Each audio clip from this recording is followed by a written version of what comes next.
Sri Hari 1. God is everything. In the Bhagavad Gita, Almighty God has made a most remarkable statement after taking many births and acquiring the human form and realizing that God is everything. Should such a knower, Jnanavan, surrender to me, indeed such a great soul is a rarity.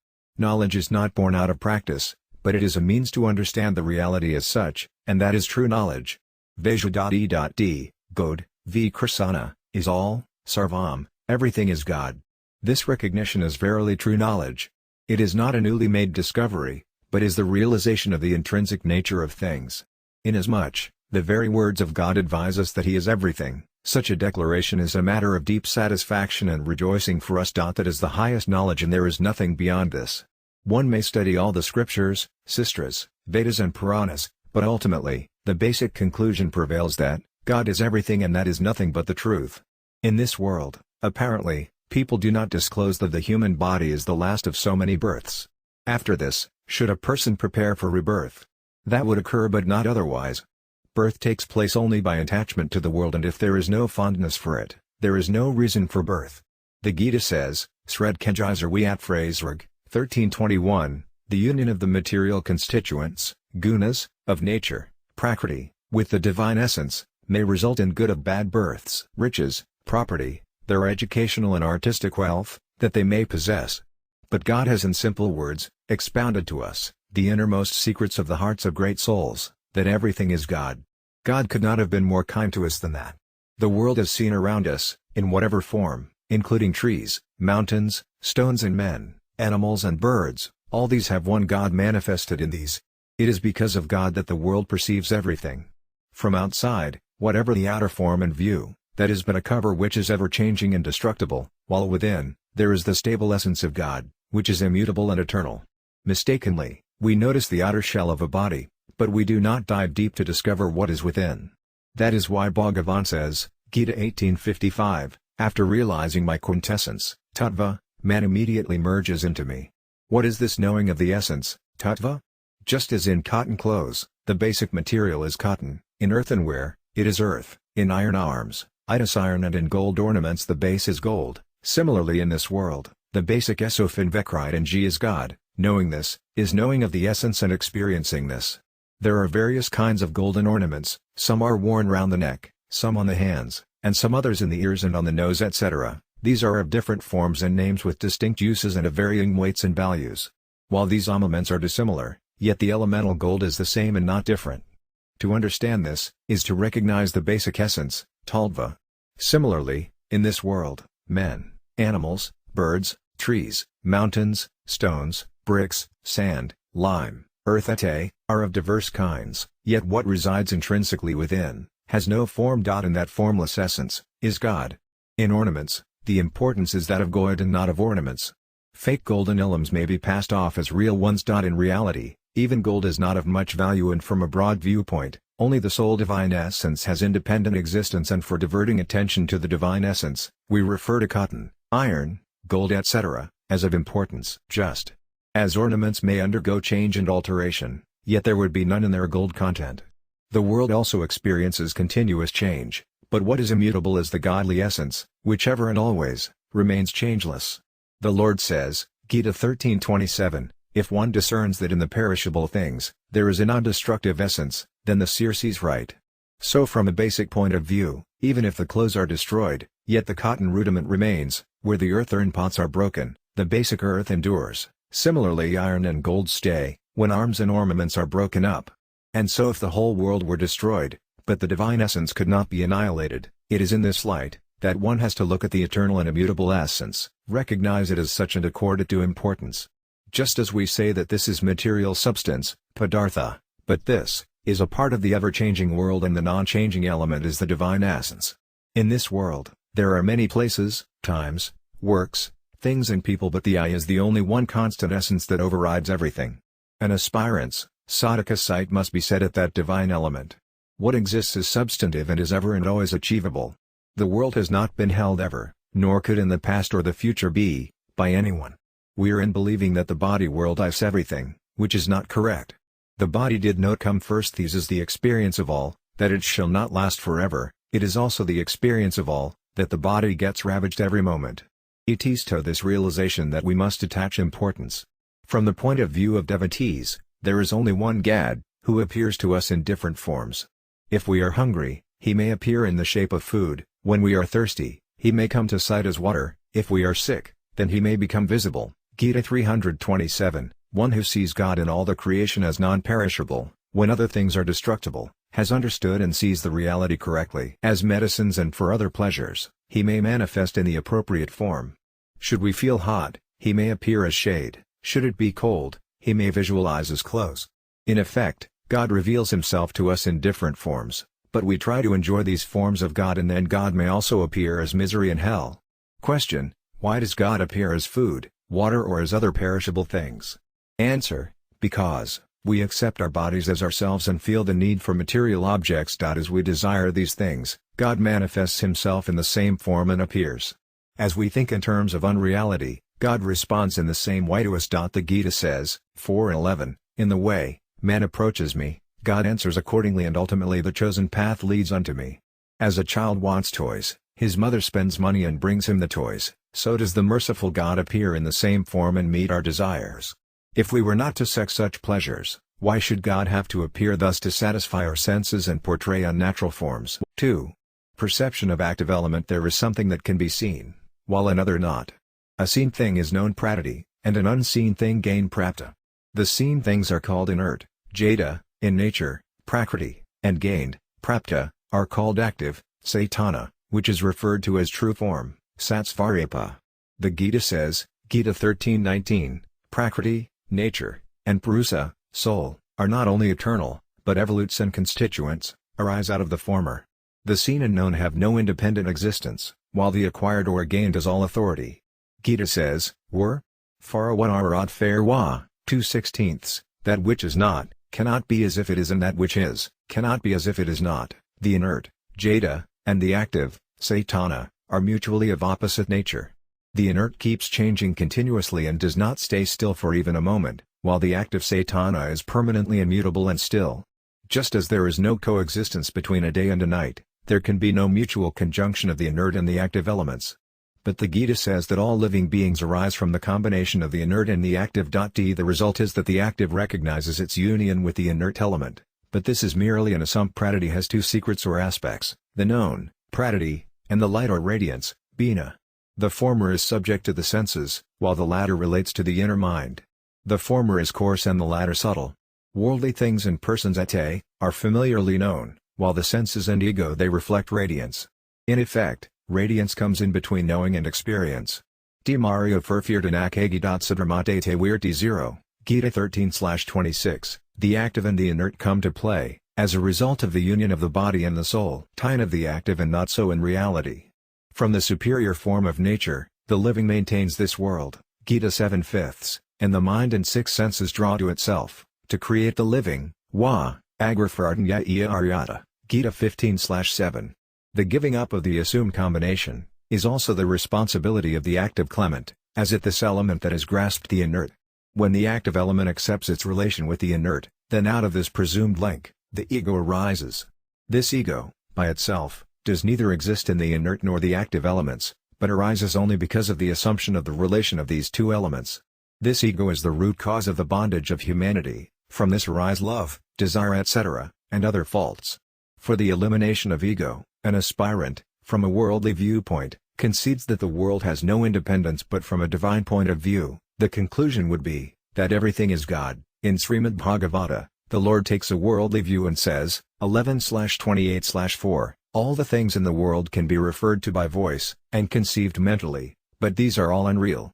When there is nothing like duality, so how to differentiate between right and wrong? 7. Further from the world's standpoint, it has been said, November 13, 2024, an aspirant with liking for knowledge, jnana, believes, all this is non-existence, while an aspirant, siddhaka, attracted by devotion, bhakti, says, everything is God. Despite different tastes, the result is the same. Both experience that there is nothing beyond God. Though the mind, the voice and other senses, whatever is received, all that is me, and beyond me there is nothing else. This doctrine you should, duly after careful consideration, understand and acknowledge. You can hold or seize that which has an individual existence, it does not stand still even for a moment, so how can it be grasped? The active grasps the active element. The soul, in itself is active, Satana, and it clutches the active divine essence but not the inert part. However, when it recognizes its relationship with the inactive aspect, then through its body, senses, mind and intelligence, it grips the inactive element. By doing so, it turns away from the godly essence and is dominated by the bodily inert aspect.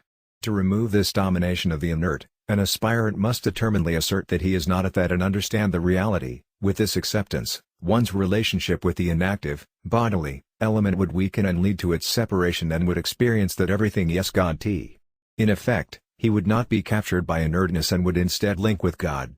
A man's sight may be attracted by ornaments, by the name, form, shape, weight, price or use, then in that view, the importance of gold is not primary.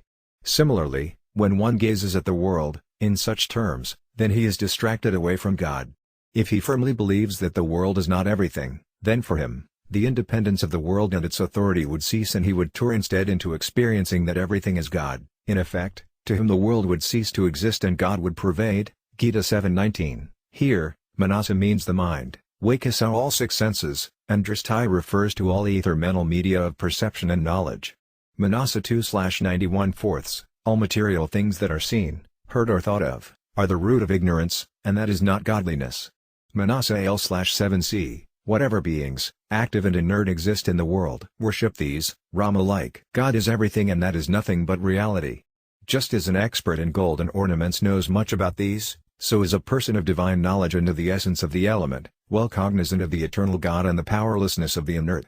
The Gita says, 2/16, that which is not, asat, cannot be as itis and that which is, sat, cannot be as it is not, and that is how the seers have perceived the reality.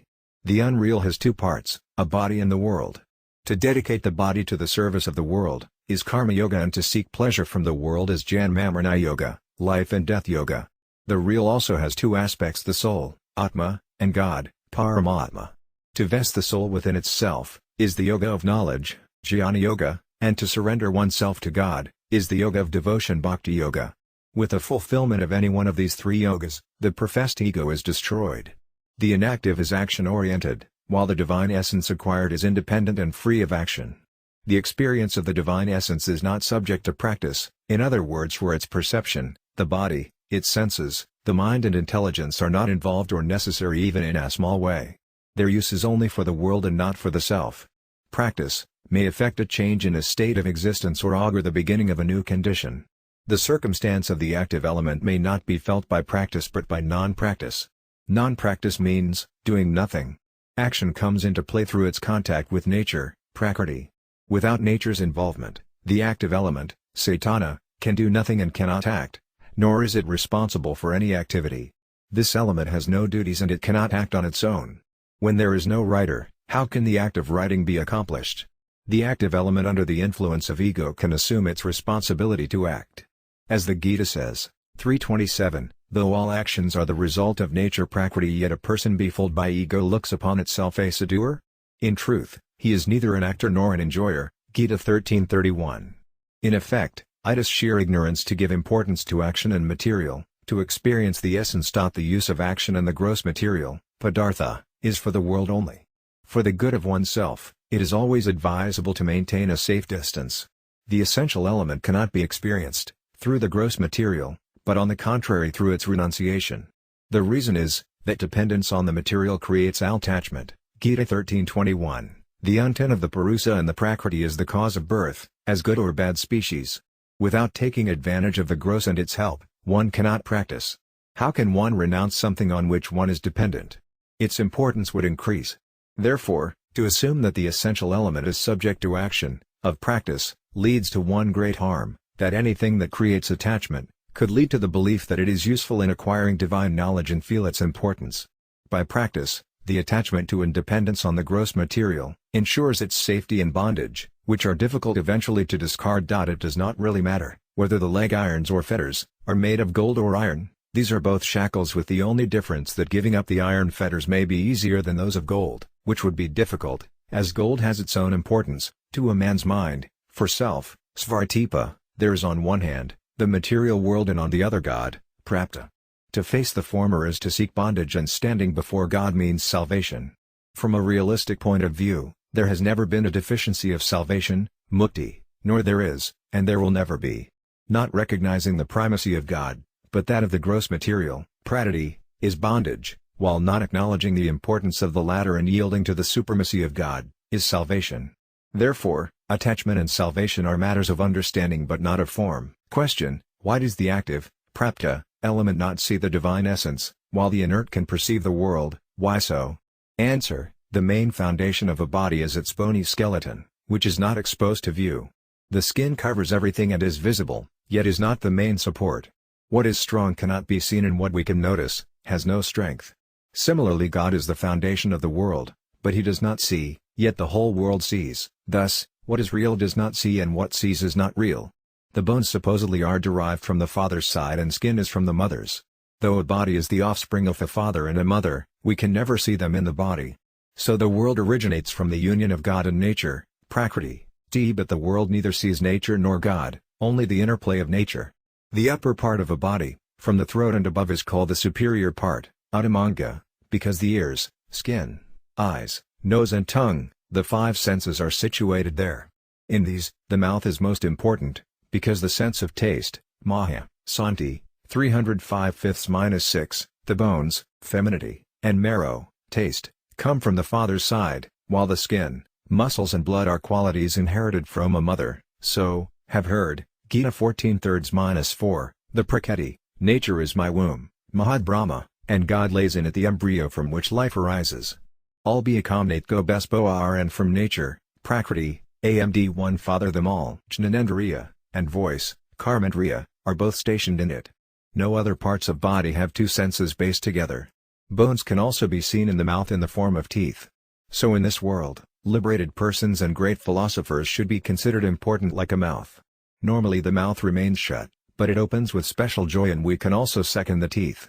Similarly, on the approach of an enlightened person, good souls are specially pleased and the godly essence becomes known and visible. Srimad P. 10/13/3, Manasa 1/110/1. Just as a calf appears before a cow, the latter's udders get filled with milk, so in the presence of a seeker a great soul's compassion swells up and the seeker can draw as much knowledge as his capacity permits. 3.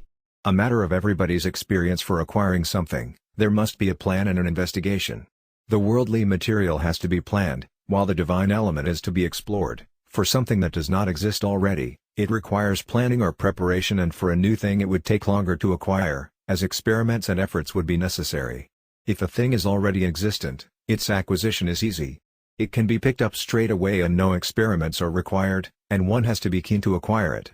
In the Gita it is said, 13:31, though being eternal and without form, this non-destructive soul element stays in the body, without action and without getting attached. This means that it does not feel the absence of action and linkage, as both non-action and non-attachment are natural to it. Even after recognizing its existence in the body, this element does not resort to action or establish a bond. When it sees itself in a body and acknowledges its existence there, even then, in reality it is not in bondage in that body. As the sun has no conjunction with the last day of the dark moon, Amayasi 4, so the active element does not combine with the inert matter. In reality, the fusion of the active and inactive elements is only a belief of the active part and nothing but its belief. 2. Act and to get attached is also simply a feeling it has. The moment this feeling is lost, then there is true recognition. To give up this notion, one does not have to take action, but only to accept the existence and awareness of the feeling. Whatever experience one may have due to action, is not of the element, because anything acquired by action gets submerged. There is no such experience with non-creative elements. The feeling of separation of such elements can only come through action. By action and practice, knowledge of the divine element cannot be obtained. In fact, by these, new impediments may be created. As for example, if one wishes to walk on a rope, one must practice it, otherwise, one would fall. Secondly, by practice one would succeed only after forgetting the previous state of the person. In the Yoga Darsana it is said, 113, to achieve steadiness, continuous efforts are necessary, and that is what is called practice. So by a new effort, one would wipe out the previous experience, and when we discard the second step, we could reach the third stage. In effect, when we overcome our current experience or knowledge about a state, only then we could struggle, practice, for further achievement, or else all would be in vain. Everybody experiences that there is no year, month, day, hour, minute and second, in which there is no change or impairment in a body. But the active clemens Cetana does not suffer any change or detachment, in any year, month, day, hour, minute or second. In other words, it in fact, maintains its permanent status and individuality. People are well aware of the permanency of the active element, Cetana, in them, when they say, "I am like this today and I was so in my youth and I used to study like this." In saying so, it is established that the body and its action and state have undergone change, though the basic me has not changed and is the same. The body changes may be apparent and perceived by all, but there cannot be nor are any changes discernible or recognizable by anybody in our self or soul. A living being, in order to face the fruits of past actions, karma, may take 14 lakh births and go to hell or heaven. All the same, after saying that one escaped hell or heaven through the 14 lakh births, yet one stays wherever one was, with all body changes, without the soul encountering any modification. The soul remains the same, and that is how it takes many births and enters various worlds. God has, therefore, directed attention away from the impermanent material and actions, to the eternal divine essence. In the Gita it is said, 2/12, "Tt is not that I was not existent at any one time, meaning I was always there, but it is not that you were not there, nor were the kings not there, in the past, nor is it that all of us will not be existent again in the future." It means, that in the Krishna form, you in the Arjuna form and these kings in that form, were not there from the beginning and would not be there again. But from the divine view, we the living beings were there before and would be in the future also. Taking the body, I, you and the kings, these are three, but to divinity all these are only one. This view relates to the soul, but not to the body. In the Gita it is said, 2:22, just as a person casts off his old clothes, puts on new ones, so the soul discards the old bodies and enters into new ones. There may be different clothes, but the wearer is only one. By giving up old clothes, one does not die, nor by wearing new ones, does one get born. It means that death and the birth are of the body and not of the soul, self. One who experiences various joys and sorrows through many births, his soul does not get attached to anybody nor is it otherwise involved. Should it get attached to or be caught, who but he, may have to experience the 14 lakh births. It is a clear experience of all, that every time in a state of awakening, dreaming, semi-consciousness, fainting or superconsciousness, samadhi, we are not self-conscious of our existence. It means, that the self, though distinct from our mental state, in whatever the condition, circumstance and activity, or unity and separation, is fully the knower and solely one. If the self were ever to get attached to any mental state, then its separate identity would be difficult to perceive, but when it passes on from one state to another, it feels its distinct individuality. The soul, further, is independent of all conditions, circumstances, actions and matters. One must therefore, respect one's realization and give it due importance and recognition. One does not have to learn this, and learning is not going to help, as it might lead to vanity. To feel independent of such circumstances, is to realize this, and that is true knowledge, while getting attached, is absence of knowledge or ignorance. With the self, there are no duties or attachments. It is a matter of common experience, that man sometimes does one thing and at another something else, and sometimes gets involved with one thing or the other. Duty, action and attachment, do not stay permanently with persons, but keep on changing. Whatever one does, he brings it to a conclusive end. Should he be attached to something, it may get cut off from him. As with food initially, one may find it appealing. As he goes on eating, his interest wanes and in the end, food may become distasteful to him. Similarly, action and attachment are not sustained permanently, but the self remains disparate. With the self, non-action and non-attachment are natural. When man acts, even then the self retains its individuality. If he is a non-doer, the self stays aloof. If it gains somewhat, still imminent gain, sits self-identity. Sometimes we sit, we sleep and go somewhere or do not go anywhere, sometimes meet people and act separately, but basically, it is alone that does so. The self is the same, and this is proved by our intelligence. In that there is no need for action. It means that the divine essence is its natural self, and in its achievement, there is no need for action or effort. It exists fully in place, time, action, things, persons, states, incidents, and circumstances, and is duly aware of its individuality and authority. The place, time et, do not count, but the divine essence matters. Time et, are subject to change, but the formless essence remains unchanged. When an aspirant, sadhaka, loses himself and his ego, his identity and isolation are lost, then the divine essence prevails and it is well experienced. The essence is eternal, without beginning and end, and is self-evident. As it exists it has to be known and recognized, as such. After knowing it thus, it stays unchanged, as such. It means that after realization it does not feel, that for long I remained ignorant and now I have become a knower and that my ignorance is over, because I have realized the reality. Withdrawal from the world and the realization of God are simultaneous. Everyday renunciation results in detachment and everyday acquisition means realization. In truth, there is neither abandonment nor acquisition. After achieving knowledge of the essence, both detachment and attachment do not coexist, the apparent differences dissolve and the essence stays untouched as before. In truth, there is neither knowledge nor ignorance in that state. Until now, there has never been a knower nor is, nor can be, as knowledge has no personality or individuality. For knowledge and the knower, ignorance and ignorant, both exist in the view of the ignorant. The aspirant believes in it and the emancipated responds naturally. Question: the godly essence is so easy to discern on looking at it and realize it, but why the difficulties? Answer: they believe, that way we acquire worldly things, we could also reach God, causes obstructions and impedes success. Worldly goods are acquired by action, karma, while God is not reached by action, but only by faith and realization. The reason is that worldly goods have to be made or created or bought from somewhere or somebody, while God is not to be made, created or brought from somebody or somewhere. God is fully existent and presides, as such, over place, time, things, persons, conditions or occurrences etc., without any change. For God realization a vigorous search is necessary, without which success cannot be achieved. The search may not be successful, because of the interplay of the body and the enjoyment of the senses, just as a fish, caught in a net is unable to free itself, so a person caught by worldly pleasures, is unable to tour towards God. Not only this, a believer influenced by worldly pleasures, cannot concentrate to realize God. Relishing pleasure is an insult to one's understanding and intelligence. If a person accords due importance to his comprehension, then he could not enjoy pleasure, as subject matter has to be permanent and not temporary. In fact, the body and the world are ever changing every moment and do not remain static even for a second, and knowing this, could not lead to pleasure. Upon the awakening of one's comprehension, one's interest is not concentrated on the body, but on one's self-doubt. Therefore, one must accord primacy to one's understanding and intelligence. If a person docks not grant importance, Ginny 244, those who are enticed by words of gain and enjoyment, gel immersed in pleasures and luxury, cannot with sense, concentrate on God. To his intelligence, should a tree or an animal do so? Then what is the difference between him and an animal or a plant? There is nothing static in this world, everything moves every second towards destruction. One does not have to learn this, but to comprehend and experience it. On realizing this, there would be no interest in seeking pleasure. 4.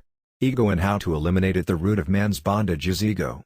Ego is of two kinds, one arising from the inferior inert, jada, nature, prakriti, in its elemental form, Gita 7/4 and 13/5. It is also called substance-oriented ego, ahativriti. 2. The result of accepted linkage between the active element, satana, and the inferior nature, jada, and is also called the active inert taya, sijjatagranthi. The form of elemental ego is not harmful, because like mind, intellect and senses, it is linked with nature, prakriti. Therefore, the entire fault lies with the self-identity ego, tadyatmya-ripa, arising from vanity of the body. With the body vanity all faults aggravate. The emancipated and God-loving good souls have much less of nature-linked ego. It generally operates through nature and is material-oriented. By falsely acknowledging its true nature through action on elemental forms, it in ignorance, assumes oneself to be the doer and gets caught. Gita 3:27. The elemental ego, 1am, leads to differentiation, and with this, it acquires different meanings. In regard to order, varna, domicile, agrama, body, sarira, age, ability, relationships, occupation, religion, worship etc., ego takes on. The Gita explains the resultant acts of ego variously. All acts take place through nature, prakriti, 1329, through the constituent gunas of nature all actions take place, 327. All acts are the result of interplay of the constituent elements, without getting attached, 328 and 1423, there is no doer, but the constituents, 1419. The senses deal with their own subjects, 5/9, 100,000 meanings or forms. For example, take order or caste, I am a Brahmana or I am Kshatriya etc. Take family status, I am a celibate or a householder etc. Take the body, I am a man, a woman, a human being or, am an ascetic etc. Take age, I am a child or an adult etc. Take ability, L. am educated or illiterate etc. Take relationship, L. am a father, a mother or a son etc. Take occupation, L. am a student, a businessman etc. Take religion, I am a Hindu, a Muslim, a Christian etc. And take worship, L. am a worshipper of the formless, Nirguna Upasana, or, am an idol worshipper. Worship Rama, I worship Krishna etc. All these meanings and differences come from the ego and not from the essential element. Death vertical bar repressed in many aspects, while am is alone and in sole authority.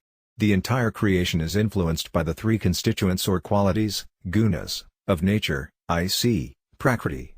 The Bhagavata also says that the ego has three qualities, the placid, sattvaguna, the active, rajaguna, and the ignorant, tamaguna, which form part of ego. So long as the ego exercises authority, an aspirant finds differences in his actions, but on realization of the self, all differences vanish. Until there is a semblance of control by the ego, there will always be differences between the aspirants, sadhaka, and their means of consummation, sadhana. But on achieving divinity, no differences remain. As long there is even a minor presence of this ego, differences in the approach and perception between aspirants and philosophers would continue. 7 It is because of ego in the philosophers, that there is sustained opposition and bias. This self-conscious ego, generally stays with human beings. In animals and birds, there is class ego that make them stick to the hierarchy and reproduce among themselves. Each class of animals also bears an individual ego, like a dog from an area would not be liked by dogs of another and may fight. There is thus among the living, a consciousness of self-identity, but not one of authority. Afnaya, Vaisesika, Yoga, Sankhya, Purvamimvstandanaramimmsi, these 6 systems of philosophy, darsana, are theist and accept the authority of obstinacy to their disparate dogmas, avowing their views in opposition to others. The result is that the subtle ego of limited existence causes differences, though there is none in the basic essence, tattva. With the maximal depreciation of ego, no differences exist and the basic self remains. There is no ego in the self and no self in the ego. The ego gives birth to separation. Where there is separation, there is knowledge/perception, and where there is knowledge, there can be no separation. Vertical bar am in this, the, is inert, jada, and am the active essence, Saitana. Primarily, the inert creates the worldly desires and the active element promotes God-favored wishes. The result is that the I prevails, in worldly desires, and the am influences, our godly ways. The I makes a person. There are 2 separate forms of the self-governing ego, 1, worldly ego, like lamb worldly, and 2, godly ego, as damn an aspirant, sadhaka. 1, worldly ego, ahankara, when the aim of a person's ego is directed towards unreality asat, bodily pleasure and accumulation of worldly goods, then his ego is, damn worldly and called, worldly ego. When such a feeling gets hardened, a person always remains worldly. He pursues worldly action even when offering devotion. Whatever devotional efforts he makes are directed towards fulfillment of his desires, and these result in increased vanity. Vanity is a subtle form of ego. When a person's tendency increases towards worldly God, in the Nyaya and Vaisesika systems, the bias is in favor of logic and philosophical thought. Yoga and Dakya stress both logic and practical spiritual advancement. Pravamamarnsa seeks heaven through rituals and mantras. Uttarami Mars mainly deals with achieving divinity, Brahma.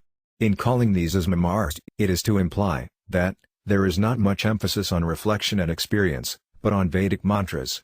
Included are many secrets of Vedanta, like non-duality, duality, pure non-duality, duality and senseless difference, beta, non-difference, abheda, pleasures and material goods. Then his selfishness and vanity also increases, which lead to demoniacal ascets. Selfishness and vanity make his ego demoniacal. The Gita says, Gita 16:18, those who are bloated by egoism, power, pride, desire and anger, hate God. Bhagavad Gita says, Gita 17:5, those imbued with hypocrisy and egoism may perform intense austerities, even against the sastras, influenced by desire and attachment may possess demoniacal temperament. Further, according to Gita 16:16, misled by wrong ideas and mental confusion and steeped in sense enjoyment, such persons sink into a filthy hell.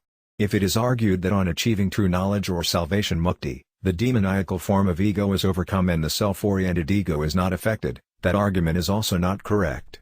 The reason is that by the wiping out of the demoniacal ego, one may escape hell, but not lead to salvation. The latter can only be achieved by destruction of the self-induced ego. The demoniac ego, material-influenced ego, is a subtle form of essential self-ego, which stays within a living body, It is in accepting and treating this latter form as a goal, Lord Krishna says to Arjuna, Gita 18:58, by fixing your mind on me, you will by my favor conquer all difficulties, but if your ego does not let you to listen to me, then you will be lost again. It is said, Gita 18:55, if your ego forces you to say that will not fight, it will be futile, for nature will compel you. The ego is created by ignorance. Yoga Darsana says, 2/3-4, the pain-causing impediments are ignorance, egoism, attachment, aversion and love of life's pleasures. Ignorance produces all these, whether these are dormant, weakened or overpowered or spread out. Knowledge destroys ignorance. When no ignorance is left, how can ego act? If knowledge does not remove ignorance, then that is not knowledge. That is superficial learning, but not true and experiential knowledge. If ego is not destroyed, then as a tree grows from a seed, so nature's material people, actions and conditions interact to create and sustain the demoniacal materialistic ego. In the Gita, where the means of knowledge have been discussed, Lord Krishna refers to the elimination of ego, 13/8. It, Gita 271, he alone acquires tranquility, who acts without desire, attachment and without self-centered egoism. In Jnana Yoga, relates to indifference towards the senses, the absence of ego and that life, death et are evils. When an aspirant discards the ego, then on his salvation, no ego is left and there is complete destruction of the self-oriented, tadatmya-ripa, ego. Lord Krishna has explained further, the destruction of the self-centered ego as follows, in Karma Yoga, by the expression, Gita 271, he alone acquires tranquility, who acts without desire, attachment and without self-centered egoism. In Jnana Yoga, Gita 8:53, one who gives up egoism, power, pride, desire, anger and other bonds and having gained peace and become unselfish, is fit for salvation. In Bhakti Yoga, Gita 12/13, it says that if one hates none and is friendly to all, is kind and free from possessiveness and egoism, to whom pain and pleas are requial and is forgiving, is beloved of God. All these expressions refer to the elimination of ego. 2. Godly ego. When it is man's objective to realize the truly divine essence, he tries to use the godly-centered ego for his efforts, that, vertical bar am an aspirant. This ego can help him in his salvation, mukti. Anything planted in such an ego, stays there always. And that, am an aspirant, with such an ego firmly embedded in him, enables an aspirant to strive regularly to achieve his lam. Indeed proud, that, am in the service of Raghupati who is my lord. Vertical bar am a servant with all my good senses, wise Sev, this is godly ego, yet in reality it is not ego and is an expression of determined faith in God. After this ego is destroyed one is granted salvation, mukti, goal. At the time of one's efforts, while acting as an aspirant he continues to remain so, even when he takes worldly actions. Therefore, if he undertakes worldly actions, he does so only for his aspiration. As a greedy person does not waste his money, so does an aspirant not act against his objectives. There is a commonality between an aspirant and his means, his resources and performance. Therefore, so long as an aspirant is not deeply within his means, he cannot achieve his goal, God realization. So long as a devotee suffers from egoism, he does not get engrossed in his efforts. Only when his ego is destroyed, he gets deeply absorbed in his devotion and ceases to be an aspirant and becomes a mere instrument. This conversion as a devotee leads him to his emancipation or salvation. Differences in resources and inputs can cause egoism, in Karma Yoga, Jnana Yoga, and Bhakti Yoga. As a devotee progresses in his efforts, so does his ego get progressively eliminated and in turn, any differences in the above three forms of yoga get obliterated. In Karma Yoga, even with ego, one can proceed with effort and it gets wiped out on achieving success. In Jnana Yoga, ego gets absorbed in the universal soul Atman. In Bhakti Yoga, the ego is dedicated to God. This means that in Karma Yoga, the ego is pure, in Jnana Yoga, it is wiped out and in Bhakti Yoga, it changes. However, the purity of ego, its elimination and its change lead to the same result. Karma Yoga is elemental devotion, it is spiritual in Jnana Yoga and theistic in Bhakti Yoga. In elemental devotion non-action predominates, in the spiritual the soul rules and in the theistic form, it is God that holds dominion. A Karma Yogi therefore sees non-action in his actions. As the Gita says, 4:18, one who sees non-action in action and action in non-action, is a true knower and actor. The Jnana Yogi sees one soul in all living beings, Gita 6:29, the Jnana Yogi sees himself in all things and all created beings within himself. The Bhakti Yogi sees one God in everything and experiences so, Gita 6:30, one who sees me everywhere and who sees everything within me, I shall not abandon him nor he me. non-action, soul, Alma, and God, Paramatma, form the essence. All three are the same. In non-action, there is both soul and Paramatma, while in soul there is non-action and God, Paramatma. In Paramatma there is non-action and soul, Atma. In effect, because of ego, non-action, soul and God appear disparate, but in the basic essence there are no three separate paras, or secrets. On experiencing non-action, a karma yogi gets overwhelmed and there is nothing further for him to do. On acquiring experience of the soul, Atma, a jnana yogi becomes one with true knowledge and there is nothing further for him to know. On realizing God, a bhakti yogi gains salvation and there remains nothing further for him to achieve. A karma yogi being beholden also becomes part of knowledge/knower and godly essence, while the jnana yogi becomes part of non-action and the godly essence. The bhakti yogi on realizing God acquires deep understanding and super knowledge of the divine. On achieving the acme of the three aspects of these yogas, the aspirant's self-conscious ego is completely destroyed and the essential element remains which is perceptible. Then there are no differences in the actions and practices of these aspirants and they achieve salvation. Question: our self-image is free from ego, minus, how to experience it? Answer: authority-wise and in our existence, we have a self-image. Beyond the authority, sata, all the rest is deficient. Whatever can be seen, heard or understood or through other instruments, body, senses, mind and intelligence, we sense and understand, all these are instantly perishable and these cannot exist even for a second. All the same, there is no deficiency of authority, sata, nor will there be, nor has ever been. In our existence, in our identity, there is no me and whatever is me, there can be no mine-s. Whatever the forms, all are in me but not so in my identity. On taking an authoritative form, there is no automatic mixing up or combination and in the self-same form there is no deterioration, nor will there be, nor can be self-centeredness or mine-s has a habit of undergoing constant change, while the self ever remains without deformative change and is eternal. With automatic authority there is neither duty nor experience of pleasure, Gita 13:31, it neither acts nor attaches itself, Gita 5:13, nor doing nor causing anything to be done. In the Gita Lord Krishna says, 7/4, the earth, water, fire, air and ether, the five subtle elements and mind, intelligence and ego, all sight belong to me inferior, apara nature, prakriti.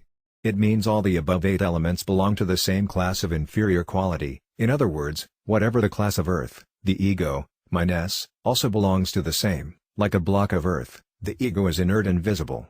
Just as gross material is visible, so is ego and it is also knowable like matter. Our self is separate from our ego and to identify it as such, we can explain it thus. In the awakening form Susupti, one says, I had a comfortable sleep and that I did not know anything. I did not come to know, because my ego was not there and it had become absorbed in ignorance or absence of knowledge, while myself was there. If was not there, then there could be no knowing and who could know but me? And who can say that after my awakening, I did not know anything? The knowing SCLF was not there, but I was there. For example, if somebody calls from outside of a house to know if there is a person in and the response may be, there is nobody in. It is not true that there was nobody in, as obviously somebody anthropized and WHO responded was, in any case, there. Similarly, in deep sleep there is some knower, who acknowledges that he was sleeping. In effect, in deep sleep, the ego is not in action, but the is there and in Susupti without mine-s, the is in authority sata. We can be aware of both the presence and absence of minus ego, in ourselves.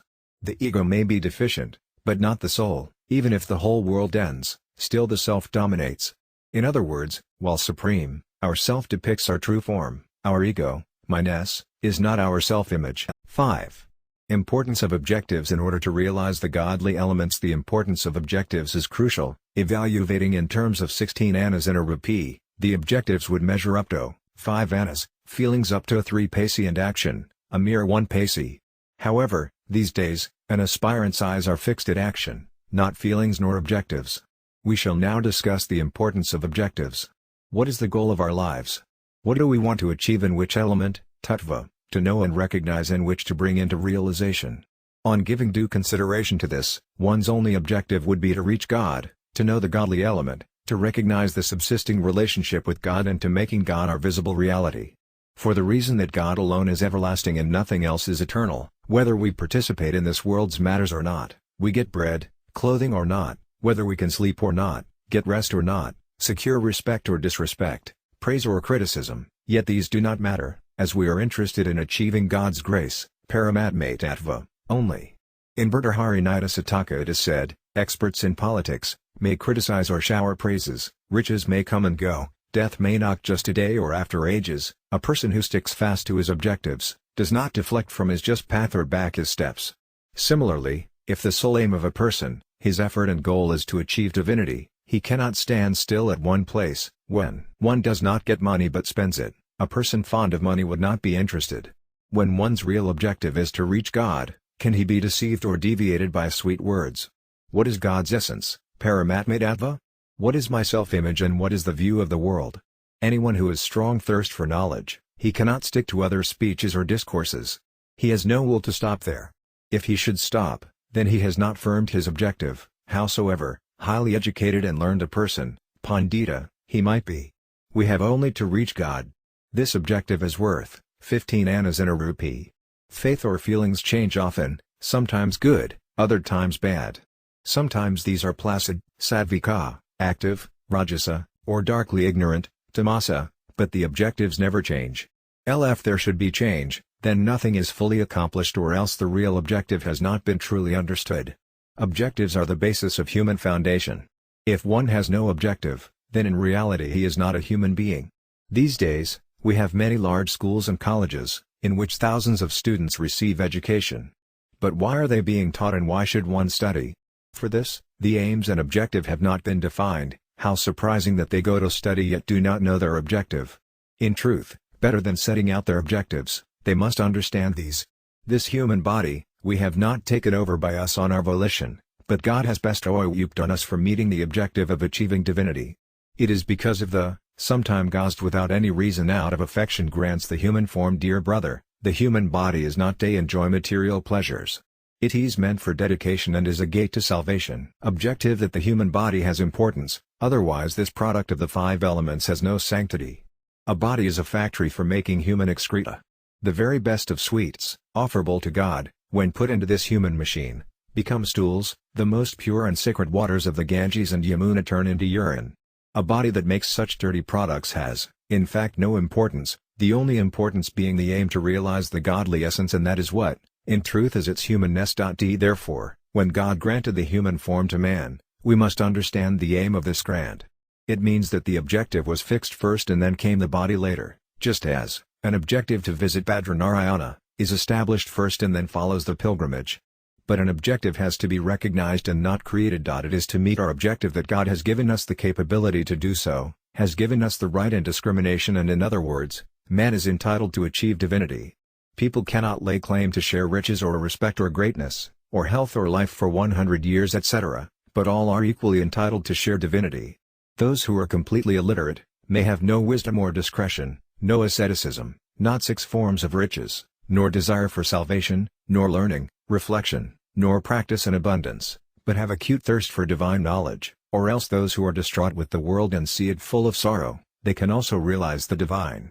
It is for this that God has said in the Gita, Kravgaya Ft 2/29, some look, Manasa 4:1/2, the earth, water, fire, sky and wine, these 5 elements, makes this most unworthy body. Manasa 7/121/5, there is none equal to the human body and all living beings yearn for it, for this is the ladder for hell, heaven and salvation, and can bring beneficial knowledge, renunciation and dedication. At the Atma as a wonder, some hear of it as a wonder, but after seeing and hearing it, they do not know it still. After hearing of it nobody knows it. It means that by reading scriptures, taking interest and putting in great effort, if someone could achieve divinity, that would not be possible. Just as a multimillionaire may not have musk, if he never bought it, yet a forester might have it, as he might have picked it up from a musk deer in a forest. Similarly, a simple person may realize God, if he has an acute longing for it and can do it easily. If there is a temple on a hill, and the pilgrims reach there by taking the road up, but a forest dweller may take a shortcut straight to the temple, so an aspirant may reach his divine objective quickly after listening, thinking and practicing. With a firm resolve, even a simple person could achieve his goal soon. It would mean that an objective has much more power than mere practice, and if a person strongly wills for an objective, he would be successful. If he cannot set after an objective, however much he might study, concentrate or meditate, he could not achieve the divine essence, because study or practice is not of main importance, as an objective is. In effect, the importance of objective is much higher than that of meditation. As stated earlier, the value of action in this regard is just 1 paisa. Meditation, contemplation, bodily purification, pilgrimage, austerity, fasting etc., do not result in the achievement of divinity. A tape recorder could play a meditative prayer, japa, for 8 hours, and such a japa could not secure success. Only they succeed who have determined faith and firm objectives. A sweeper sweeps with the objective of serving others and removing their unhappiness, and he may acquire divinity. An idiot, who knows nothing, but firmly believes that he is of God and God is his, is likely to achieve success, that the highest of the learned persons might not. If an aspirant makes up his mind and is steadfast in his objective to achieve divinity, and he does not want to do, know or receive anything else, with or without fear or favor, he will not change his objective. A crow flying over the sea comes down only on a ship to perch itself and not on water lest it be drowned. Similarly, any person whose object is to achieve the godly essence, would not go from place to place, but would stick to the place where he could meet with success. Question-answer, question-answer. What is the difference between salvation, mumuksa, and objective? Salvation is the desire to be freed from attachment, while in objective the goal is the realization of the divine element. In salvation, mumuksa, the bond of sorrow predominates, while in objective the primacy is of knowledge. Every living being wants freedom from pain. Even a dog held by a tight leash desires freedom but not knowledge. How do feelings differ from objective? Feelings are of 2 kinds, changeable and non-changeable, permanent. The changeable feelings come from the heart, while the non-changeable are of the self.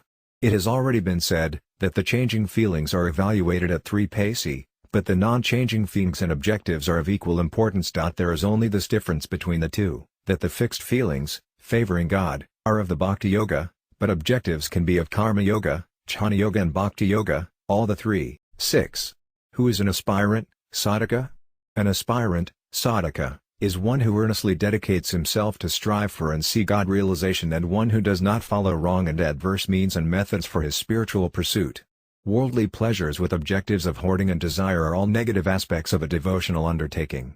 There can be no progress in our efforts until money, power, high status, comfort etc., and other desires and attractions coexist in a person. One could not be called an aspirant. Sometimes godly interest and other times worldly attractions, sometimes virtuous conduct and other times bad behavior. In effect, along with devotion to God, contrary feelings may be present in some simple persons. In some persons spiritual conduct may be prominent, while in others, contrary feelings might dominate. Being a fraction of God, there is none who does not possess an element of goodness inherent in him. The good aspects persist, but the adverse ones are temporary. When one makes even minor efforts for good behavior, he may think of himself as an aspirant, but he is likely to be mistaken. In fact, if a person has no bad or negative features in his conduct, nor is influenced by worldly pleasures, nor aims at hoarding, nor is influenced by desires, while solely devoted to God, such a person could rightly be called an aspirant. If one believes that we are no ascetics but are householders and live worldly lives, and for making money, we may have to use falsehood, deceit and dishonesty, and without which, we may not earn money and succeed, such a person could not be an aspirant, but is a worldly man. On the other hand, if one believes that he is an aspirant and is solely interested in God realization, how could he act contrary to his spiritual discipline? And such a person verily is an aspirant. He believes that in maintaining his life, one has not to use untruth, deceit and dishonesty etc. God is responsible to run the lives of men and not we ourselves. If one dies without food and drink, but can he evade death with food and drink? Nobody can die before death is due, so why worry about maintaining one's life? If a person is of worldly nature, his worldliness is complete, and as he acts in worldly matters, he in the same way handles spiritual matters, sadhana. In short, for an aspirant his devotion is undivided, and that the way he attends to his godly aspiration, the same manner he looks after his worldly responsibilities. A person enamored of worldly matters attends to these with deep attention, but he carries out his godly actions uninterestedly, as a mere formality. The devoted aspirant undertakes his spiritual duties with deep involvement and carries out his worldly actions, without attachment but merely as a formality. Carefulness by itself is a means, sadhana. An aspirant is always careful, lest he act contrarily. Despite distraction, malice, passion and anger, he does not take action under their influence. Sent if by habit or by mistake, He acts against the best interest of his aspiration. It is not by deliberate intention. The fate was determined first and then come the body. Why should worry? Only pray to Raghuvira. Gita 334, Attraction and repulsion, between the senses and the objects of senses, are fundamentally fixed. One should not be their captain but act accordingly, as these are enemies. If a person makes money and from time to time spends it, he is really not greedy for money. If he were really greedy, he would not spend it, but instead face hardships. If it would cost him a few paise to travel a short distance, he would prefer to walk. An aspirant must have the greed for God realization, and he would not let his aspiration, even in a minor manner, be harmed. If an aspirant should do anything against his creed, he suffers pain, heartburning and remorse. By such response, he overcomes all actions contrary to his devotion. God realization does not come as such, to a woman, a man, an ascetic or a householder, neither a brahmana, nor a kshatriya. It does not dawn on a person, by class, caste, category or community, but only as a devotee. An aspirant does not have the vanity of belonging to a caste, class, community nor get any impact from these, nor have a feeling of superiority over the lowly. Question: what is the sign of an aspirant? Answer: the sign is, forsaking the world and loving God. Question: what is the difference between a good person and an aspirant? Answer: a person of good character, wise, of good attributes and behavior, is a good man, while one dedicated to God and to the welfare of the people is an aspirant. A dedicated devotee is a good person, but the contrary is not necessarily true. One who criticizes the tenet or sect of others, condemns it or opposes it, he could possibly be a good person, but not an aspirant devoted to God. An aspirant is one who supports his faith and community, but at the same time does not criticize, condemn or hate those of others. Question: how are the dealings, conduct, of an aspirant? Answer: he gives up his selfish interests and does good to others. He shuns his own happiness and comfort and offers these to others. He shares his honor and position with others and imparts honor and status to them, while Arag Sarat, Manasa 7/38/2, he gives honor, respect, to others even at his own cost. He does not have bad feelings towards anybody.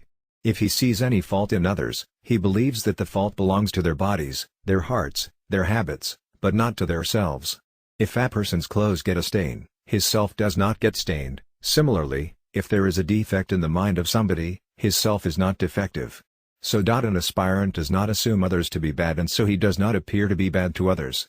The Gita says, 12:15, one of whom others are not tired, nor one is red of others, and so who is untouched by joy, anger, fear and discomfiture is beloved of me. Question: in human life, when does dedication, aspiration, for God begin? Answer: dedication starts, if a person is distressed with the world or through reflection, when a person gets no pleasure from the world, nor peace, when he has affection for others, from whom he receives happiness or has hopes of happiness, and they let him down, then he despairs of them and gets upset. In that situation from within him, awakens the desire, and need, to acquire happiness that is constant, non-destructive, unqualified and free from unhappiness. He aims to achieve happiness without unhappiness, without an end and without a fall, and which cannot be separated from him. With such objectives, his dedication, sadhana, begins. Only on becoming disgusted with the world, if a person comes to God realization and then achieves happiness, he could deviate from his divine objective. However, an aspirant with deep dedication and contemplation cannot gel astray, because it is the aspirant's objective to achieve happiness, without a small element of unhappiness. To gain permanent happiness, he is not satisfied with any place, me, thing, person, condition or circumstance. If somebody is unhappy with the world and desires to wipe out his unhappiness by worldly happiness, then he is merely being worldly and is not an aspirant. He has faith in worldly happiness, which cannot be the result of his devotional perception and understanding. Worldly happiness cannot dispel worldly unhappiness, that is the rule. Unhappiness precedes worldly pleasure and ends with it.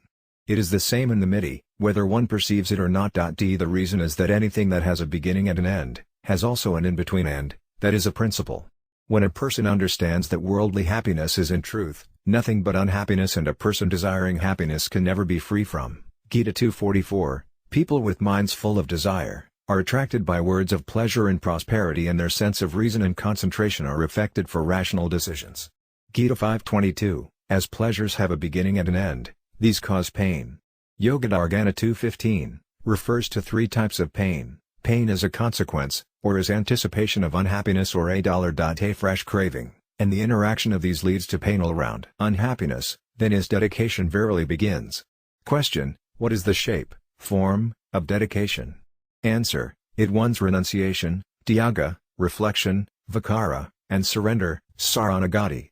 Not to do anything for your own happiness, but only work for the happiness of others. This is renunciation, karma yoga. From childhood to date, the body has changed completely, but I, self, is the same and it has not changed. This belief is jnana yoga. I cannot do anything. With this belief, giving up the reliance of one's own strength and instead surrendering to God. That is self-surrender, bhakti yoga. Question: what are the main impediments to dedication, sadhana? Answer: aim on detachment for and mitigated happiness. This obstruction stays for a long while in dedication. When one enjoys happiness, he gets stuck, so much so, if he relishes even superconsciousness samadhi, he gets stranded. The influence of placid happiness becomes a base for one's entanglement.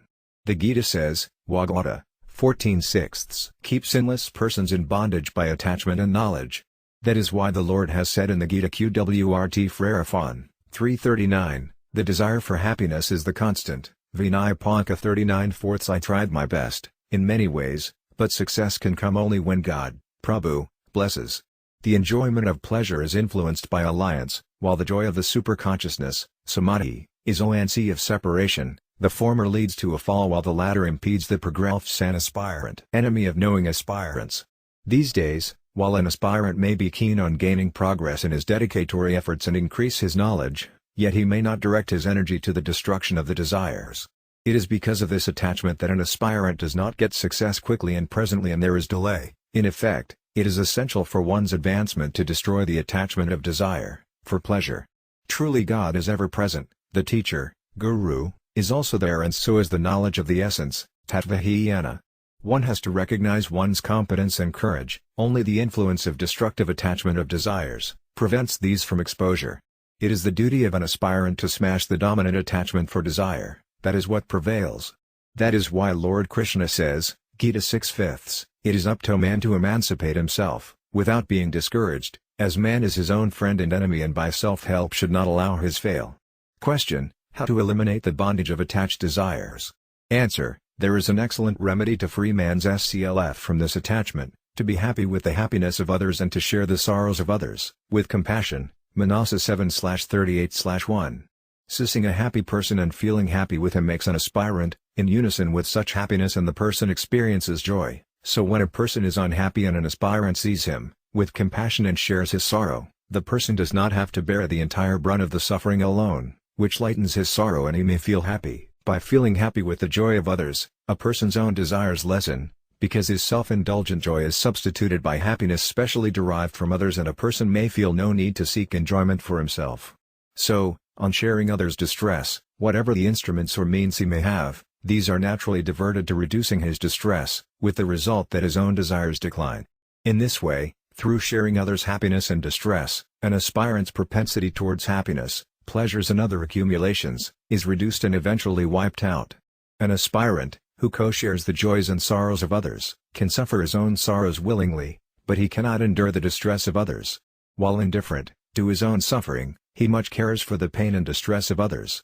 If an aspirant has the primacy of renunciation and freedom from worldly desires, then he does not feel the pain of his body nor seek pleasure from others. He does not wish to draw happiness from others, and if others extend it to him, on their own, then he is not pleased with it. Question: what are the other means of discarding the fondness for pleasure? Sukha-sakshi? Answer: if there is firm faith in God and one approaches Him with heartfelt cries, the desire for pleasure can be overcome. If one decides determinedly that I am not going to seek pleasure, then it does not take long to wipe out the desire. In fact, happiness is not for taking, but only for giving. Manasa 7/44-1. Those great souls, who have no desire for worldly pleasures and have faith in and love for God only, by keeping their company also, desires of others may be eliminated. Company means unanimity of thought, belief and conduct. On deep reflection also, the fondness and influence of pleasure can be overcome, as worldly pleasure could never be completely enjoyed and would always remain unfulfilled. If one gets riches, it does not mean that nobody has more of it. If one derives great happiness from one's wife, It does not mean that nobody else's wife is more accomplished and more beautiful. If we have secured something in the world, there is some other better thing available. Even if we were to acquire the very best of things, their loss is sure and certain, so why should one be dependent on the pleasure of such things? Faith and dependence on pleasure is the root of all sin, torment, injustice, strife, upset, obstacles, etc., and only after understanding this and experiencing it, the urge for desires is removed. Question: what should an aspirant do, if passion, anger and other faults appear?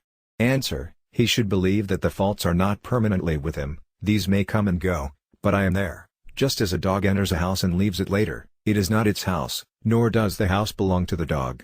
So if I have some faults and these leave me, then these faults do not belong to me, so an aspirant should believe thus and not be a prisoner of the faults. Lord Krishna says, Varyagrari, Gita 3:34, attraction and repulsion between the senses and sense objects is fixed and any should not be subject to their influence, as these are inimical to man. Passion and other weaknesses trouble only those who are enslaved by these. Whenever any such difficulties arise, the aspirant should earnestly invoke God, with cries of "Oh, my Savior, for help." A cry from the heart can never go in vain. Question: is an aspirant progressing? What are the indications? Answer: the lesser he is attracted to the world and the more is he dedicated to God, by as much he moves forward. In the path of his progress, attraction and distraction gradually disappear. If by comparison, there is no decrease in the attraction of worldly pleasures and sorrow, love and hatred, etc., and if there is no peace of mind, then not much progress has been achieved. Question: what happens on achieving salvation? Answer: such an emancipated person has the satisfaction of doing deeds, of knowing what must be known, acquiring what needs to be acquired, and nothing remains for him to be done, known or acquired. An aspirant secures great gains, after which he cannot think of other benefits, in which state he cannot be disturbed by even the greatest of sorrows. On accomplishing success, siddhi, he finds nothing wanting in himself and sees nothing special about himself. Until the aspirant perceives something special about him, he believes himself to be emancipated, so long he retains his individual inactivity ego. With the ego present, separation, antipathy, lack of peace, the need for action and desires, etc., all faults persist. What is the difference between a high aspirant, Erni Sadhaka, and an emancipate, Siddha? The aspirant, after achieving a state, while awake he will retain his awareness of the inert and the active, but in the sleeping state he becomes oblivious of, Gita 6:22, having acquired that state, one does not aspire for any other achievement, and having become steady, he is free from pain. These, while on waking up, the aspirant recovers his discretion. But the emancipated in all conditions, states, constantly, automatically and naturally, retains full knowledge and understanding. On awakening from sleep he does not have to awaken and recover from that state. Other person cannot understand and discern the differences between a high aspirant and an emancipate, as is a matter of the state of fusion of the self, svashamvidya. Question: what is the difference between a knower of divine element, tattvana, and one with faith, nistha, in the essence? Answer: the knower retains softness while the latter holds a firm approach. The actions of the former are like drawing lines on water, while the latter seem like drawing lines in air. In effect, the former retains remnants of his nature, while in the latter no previous influence may subsist. On the contrary, even with full mental awareness, the former may have deficient or completely absent feelings for the world, while the latter, believer in divine faith, always remains alive naturally and automatically. Even after achieving divine knowledge, gaining allegiance to the divine may take some time. But for that, no practice or effort are necessary, and automatically, the appropriate time with faith-growing success comes. Juicy as a thorn having been pulled out still causes pain, which is overcome in due course. Throwing water on a fire extinguishes it, the ashes remain hot, till in time these cool down. A tree cut from the root may have some leaves on the trunk which continue to be green, while later these go dry, so after waking up from sleep, one's eyes may feel heavy, which condition is overcome in a while. This goes to show that the knower of divine knowledge may after some time, by himself develop a full faith and an understanding of the divine essence. 7. How to remove the fickleness of mind. There is a common complaint these days that our mind cannot concentrate and it is fickle. So, to steady the mind and remove its fickleness, we suggest an excellent remedy. Just study carefully what goes into your mind. It, especially, recollects past incidents, which may include matters of our youth or those of even a few seconds past. Yet all these belong to the past. Things heard, seen, read about or thought of in times gone by, come forward to the mind are recollected. Similarly, some matters of the future may crop up in the mind. G. Have to do this thing, I have to go there to meet someone, or to do such and such business. In this way, matters of the past and of the future come to mind as memories. To remove such thinking there are many means and remedies. The best of these is that whatever comes to mind, treat it as of the gone past and not belonging to the present, be indifferent to it, and be careful about it as it has no present tink. This is not a method for learning but a feeling or experiencing. Past is no more, and so the incidents relating to past are also no more. Past incidents are of two kinds: one, tal we ourselves have enjoyed, and the other, we as such, saw, heard, read about and then gave up. The mind structure, manarajya, has two divisions, the mild and the sharp. Pleasures without self-indulgence, which are remembered, are called mild, and those that are personally enjoyed by the individual and recollected, are called sharp. Desires satisfied with strong urgent attachment are likely to be remembered for long, and scent do not get easily forgotten. Madhusi Dinakarya in his book Bhakti Rasayana, says, 1/5, passion, anger, fear, affection, joy, sorrow, compassion etc., are feelings, and likely to affect the mind, as lack on getting heated softens, while on abatement of heated hardens. Lack is hard, but contact with heat makes it soft and it melts. Wax softens by less heat also. If one sprinkles color over it, the same would stick, and could be scraped off by a nail. However, should we place some wax in a metal cup and heat it over fire, and then add some color, the color would get mixed with the wax. It can also be seen when the wax cools. Similarly, when satisfying certain desires and by those occurrences, which melt our hearts, we get greatly absorbed in these, like color in wax, and we are often reminded of these incidents. Whatever desires we may have satiated in the past, are not of the present, but like molten wax these are embedded in and quickly become apparent. Due to their great attraction and fond memories of fulfilled desires, these come back to mind, exactly as before, even after many years. Even then, such incidents recalled from the bygone times, are of the past and do not belong to the present. This is an excellent method. Worldly pleasures can be enjoyed both from within and without. There is hardly any difference between enjoyment from outside and mental satisfaction from inside. The impact produced by enjoying pleasures directly is similar to mentally conceived and relished gratification. Enjoyment may linger on for many years and remain alive, so much so, that the thinking of past pleasures may generate a new thrill. Not only that, by thinking in retrospect of the pleasures of olden days and drawing mental satisfaction from these, could cause special damage. A person may be forced to give up outside pleasures, because of public modesty, good image, and adverse impact on business or conduct. But, gratification may harm him, as he may find a special means to enjoy himself. To remove such memories. Therefore, you must feel and experience that the happening does not belong to the present, without doubt, and definitely so, is not of existing times nor things, actions nor company. We want to eliminate memories of such happenings from our mind and free it of such past, but it is not easy to wipe these out. However, by trying to reform the mind and in the bargain, it might accord such incidents greater importance. In truth, the past is no more in existence, and if it does not exist, then why the fickleness of mind? It is surprising that something non-existing should cause us pain, while something absent, deficient, should cause us fear. Passion, anger, fear, love, joy, sorrow and compassion, these 7 sensations influence our mind, and make it, mainly because of the mental impact of attraction or distraction. Phone is keen to satisfy his desires, and depending upon the intensity of the desires, the incident is increasingly memorized. Sharp anger affects the mind, melts it, more, and its memory is not obliterated soon. For some reason, if one is overwhelmed with fear, then that feeling gets stuck fast in the mind and is not removed easily. And so if there is love for somebody, that feeling also influences the mind much. So meeting a friend gives much joy and the mind is accordingly swayed. If somebody dies, that causes grief, which stays with the mind. With lesser grief, the impact would be milder. If one feels compassionate with somebody, that feeling also settles down in the mind.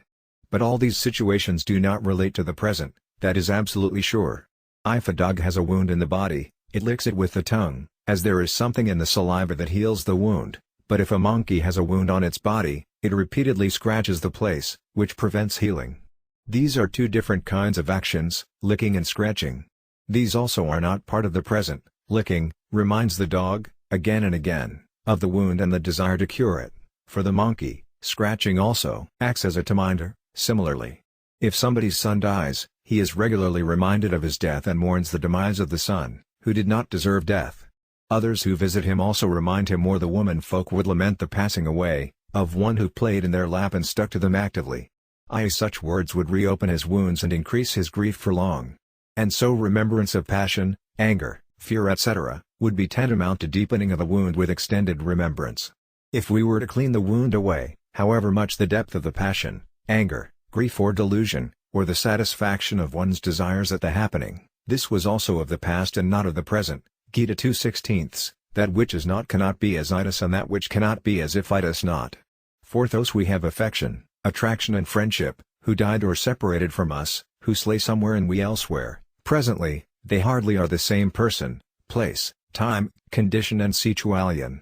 For that reason, if we should firmly recognize their absence or deficiency and believe so, while ignoring it, I at the same time, neither hate it nor love it, but certainly beware of it. Question: the past and the present are not there, but the present is? Answer: in reality, the present does not exist. The conjunction the past and the future is called the present. Panini Summary and Ina Citra said, March 3, 1931, the proximate present is also like the present. Eustace we say, of the past L have come just biao on forth future, we say, tam going just now, proximate present. In reality, the proximate present time. If there was any lime, in fact, then it could not get converted to the past truly, place, have not and do not belong to the present, bull only divinity does, limians that anidthadishananjes every moment, is not the present, and that which does not change, alone is. In always, the present subsists, but in the essence, there is no past, present or future. In time there is primacy, but there is no primacy in ime, and all authority is subject to time. The present, ill's primacy and self-identity, for all, is evil, free from fault and peaceful. So all the three times, past, present and future, we have to shun and take shelter under the faultless and peaceful essence and experience our self-identity therein. On that experience, neither the mind would exist, nor its fickleness, but the primacy would prevail. 8. How to avoid the fear of death. Desire is at the root of all the suffering of this world. Without pursuing happiness, there can be no pain. It should or should not be so, but in seeking pleasure there is the maximum of suffering. At the time of death, fearful pain is caused to some people, who crave to live and yet have to die.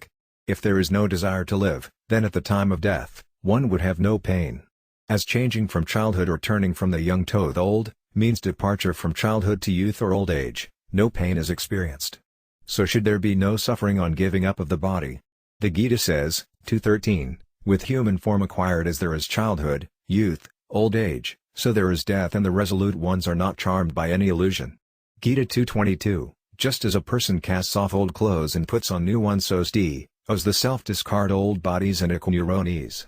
With false knowledge and the I-ness and my-ness vested in the body, a person wishes to live and is afraid of death, the reason being, the body is perishable and the soul is non-destructible, and nobody can deal destruction ionu, Ranathri Rayagadia, Gita 2:17, none says, Bong. About the destruction of the Atma and, Gita 2:20, itis never born, nor does it ever die, and itis never killed, though the body can be.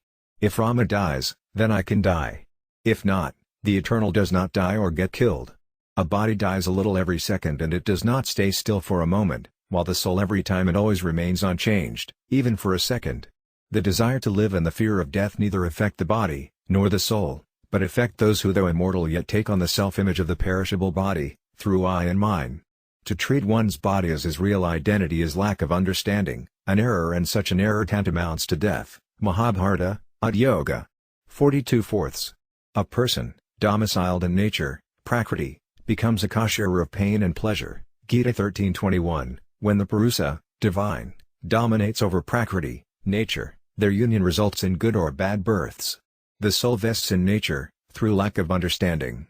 To treat the soul as one's body and the body as the soul, is ignorance, which causes all suffering.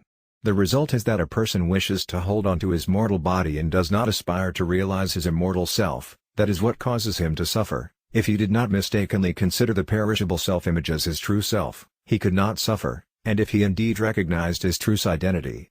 The more there is of and mine in a body, the greater the suffering at death. Lots of people keep on dying in this world, but we do not suffer any grief from their passing away, because we do not feel our I-ness or my-ness in therm. At the time of death, there is pain on one side and suffering on the other. Pain comes from the body and suffering is in the mind. A person who is a recluse, vairagi, may experience pain, but not suffering. Of course, one who believes in the superiority of the body experiences pain, while a recluse does not. One who has acquired knowledge, Buddha, and love, such knower of divine essence, emancipated great soul and lover of God, does also not experience pain. While at the feet of God at his death, Bali did not undergo and feel any pain or suffering, just as an elephant with a garland round its neck may remain unaware of the breaking up and fall of the garland, so Bali did not realize the loss of the body. Manasa 4/10. After achieving knowledge and understanding, a person would experience the divine element in one's natural abode in the essence, within which there has never been any change, nor is, ne'er can ever be.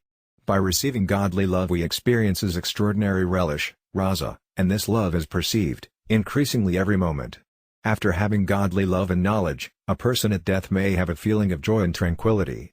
The reason is, that such a knower does not then remain tied to one body and becomes all-pervading, sarvavyapi, and a God-loving person passes into God's domain and is at his service. Anyone whose I-ness has not been lost from his body, he could also experience pleasure out of pain. At his death, in a brave soldier, a feeling of courage raises his morale and his pain may not cause him to suffer. On the contrary, he derives satisfaction and happiness in doing his duty. He is so brave as to keep on fighting, even when his head is cut. After the order for hanging was announced to Khudirama Bose, he became very happy, and it was found that he gained weight before his execution, as he was glad to have realized his goal. On the birth of a child, a woman suffers great pain, feels happy which overcomes her pain. A greedy person feels unhappy at spending his money, but if there is a possibility of making substantial gains, he might invest his own money and if necessary, more at high interest. Ascetics, tapasvas, during summer use the 5 sacred fires, Pafikagni, but these do not cause pain to them despite the hot impact on their bodies. Instead they are happy to fulfill their spiritual obligations. For a recluse free from world's attachment, a wife, son, riches, houses etc., are of no consequence and he does not miss these and feel any pain, while contrarily, he might be happy. Not only this, many rich, rajas and maharajas, may experience peace and joy on contacting them. Like this, even before egoism is wiped out of a person, in death, it is possible to experience pleasure. And if the ego is completely eliminated from a person, how could he experience pain in death? On complete detachment and absence of ego, there is no enjoyer of pain left, so who is going to suffer pain? If within a person, there is no desire for worldly things, then their acquisition does not give him pleasure, nor loss or damage cause any pain. Both pleasure and pain are the result of desire. These are correlative which time and to this world. In reality, pain and pleasure both are the same thing. Pleasure is in truth the name of pain, as pleasure is the source of pain. Gita 5:22. All pleasures born of contact with worldly objects have a beginning and an end, and these are the cause of unhappiness. If a person has no desire, then he rises above pain and pleasure and achieves tranquility ananda. The sun has no day or night, it always is all light. So tranquility is neither pain nor pleasure, and is nothing but tranquility forever.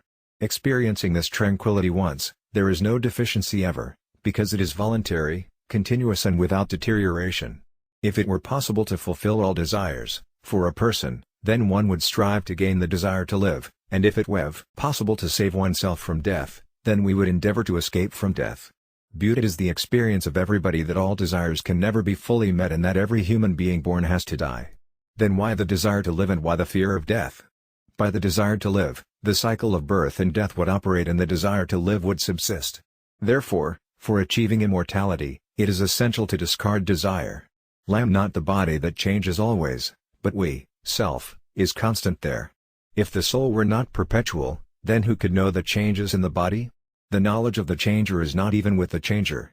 The body is also not mine, because we have no control over it, and we cannot keep it according to our wishes, nor can we make changes in it, as we please, nor hold it, always, with us. In this way, when we do not recognize the me and mine in the body, then we would have no desire for it to live. With no desire to live, the loss of the body would naturally and truly give an experience of immortality. Untruth has no feelings, authority, and truth is never short. Gita 2:16. That which is not real, asat, cannot be as if it is, and that which is the truth, sat, cannot be as if it is not. and that is how truth is perceived. Truth is truth and untruth is untruth. And there is no fear of the truth, as of the untruth. If we are afraid of death, the body shall decay, and without fear it shall still die. Only the mortal dies, so it is nothing new or damaging. It is, therefore, useless to be afraid of death. 9. The cause of conflict these days is being preached that conflict in society is due to caste differences, and these differences should not be recognized. This is a wrong assumption. In reality, conflict does not arise from caste, on the contrary it arises, not from caste, but from ego-derived selfishness and vanity. In the world's creation, caste differences are, but natural. In different countries, many castes of persons dominate, not only amongst men, but in animals and birds, trees and shrubs, differences are normally acknowledged. Cows, sheep, goats, horses, camels, dog and others belong to different species, and within each class also there are variations. The characteristics and qualities are specific to each category. Their buyers and sellers are very well aware of these in different species, and these are valued and priced accordingly. Similarly, each tree belongs to a class specifically, and so on, the fruits, vegetables, arid crops. The differences arise from the fact that the creation is unequal and no two things are the same, even if these look alike. And the reason for conflict is not caste, but selfishness and vanity, which are an ungodly, demoniacal, resource. Another thing that can be seen is that in different classes there are no continuous fights and conflicts, but in the same class there would be perpetual antagonism for reasons of selfishness and vanity derived from ego. For example, men fight men, and women fight women. Among animals, the males clash with the males and the females their counterparts. As a dog contends with a dog and a bitch another bitch, the other play a supporting role in the struggle. Among the monkeys, a male monkey might even head a female group. If a male monkey is born, the mother takes it away for protection, as the father becomes jealous of the male child and tries to kill it, while not a female child. This happens amongst dogs as well. A male offspring is killed by a dog, as a prospective competitor, and so does a bitch destroy a female offspring. Among Brahmanas, Kshatriyas, Vaisyas, and Sudras, there is no perennial antagonism and struggle amongst them. A Brahmana contends with a Brahmana, a Kshatriya with another Kshatriya, a Vaigya with another Vaigya, and a Sidra with another Sidra. It means that, in life there is a constant selfish struggle for existence. If we concede that everybody has the right to any work, then there may be greater conflict. It means that if one can get more money, honor and status from anybody else, then such a person would be helped, and nobody will help those from whom they get less money or respect, etc. Everybody would desire higher jobs, while nobody would want low category work. As previously, only the Rajaput is used to pick up arms for the state, but now everybody can fight. In the past, the 4 castes or orders would follow their own caste duties, but now all the castes have equal rights, and thus the conflict would multiply 16 times.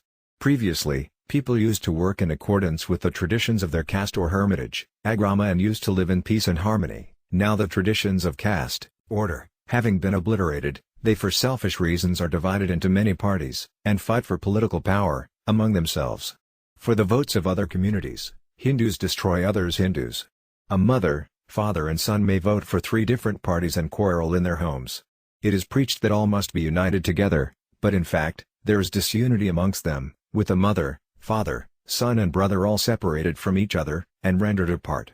The order of the castes, Varnasrama, was founded on the basis of tradition and duties, while the parties are established only on mere selfishness. For selfish and reasons of vanity, different castes, societies askramas, communities ete, were influenced by the special interests of each order, and they supported their own castes and condemned others. There is a story on this subject, of a prostitute. She thought of ways to secure her future welfare. She approached some holy men, sadhus, who advised her to keep the company of holy men. They being ascetics would bless her on serving them. Then she went to some brahmanas, who said that the sadhus are frauds and they are brahmanas from birth and are traditional teachers, and if you rendered service to them, you would gain all welfare. Then she approached some hermits, sarnyasis, who advised her that a sarnyasi is the teacher of all castes, and by serving them, you would be blessed with welfare. Then she went to some recluses, vairagis, who informed her that a recluse is the sharpest of all, and with service rendered to him, she would reap lots of benefits. Later she approached different religious leaders, and each extolled his own community, while criticizing others. They invited her to become their disciple and accept their mantras, and they promised to brief her fully in gaining future prosperity. In short, wherever the prostitute went, she was advised by each group of the superiority of their class, sect or community, which now become obvious to her. She then realized that she had understood the basis of their responses and felt that she had found a solution. The sadhus had advised her of the worship of sadhus, the brahmanas recommended the service of brahmanas, so she asked, why could I not worship a prostitute? She then decided to arrange a special feast and invite the prostitutes there. They started appearing at the function at the prescribed time. Outside the village lived an ascetic, Saadhu, who saw what was happening and thought about it. When he came to know that the prostitute was having a special feast, he went there, acting traditionally to inaugurate the function and dispense religious instructions. As food was under preparation, the cook was pouring the cooked rice water into a drain. The prostitute was watching everything from the roof of the house. The ascetic sat near the drain and started washes his hands with the rice water. The prostitute asked him as to what he was doing. He replied that if she was not blind, she would realize that he was washing his hand. The prostitute tried to stop him, but he would not listen. So she came down from the roof and told the ascetic, Bab, that he was washing with rice water, which would make his hands much dirtier. She pleaded with him to use clean water to wash. The ascetic then said, that if the rice water would dirty his hands, are the prostitutes more clean and pure, whose service would bring good luck to others? Do hands become clean by clean or unclean water? On hearing this, the prostitute realized that he was right, so how could she gain her welfare? The ascetic said further, that a saint, who is not biased, belongs to every sect, order or community and does not insist on any exclusive association and whose conduct is pure and who from within believes in helping others. Such saints, whether male or female, sadhu or brahmana, or belonging to any caste, sect or denomination, are fit for company, for others to benefit.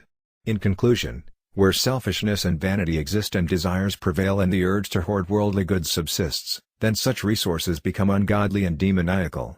Where you have such riches, you cannot have peace of mind, and on the contrary, there would be loss of peace and there would be conflict and degradation.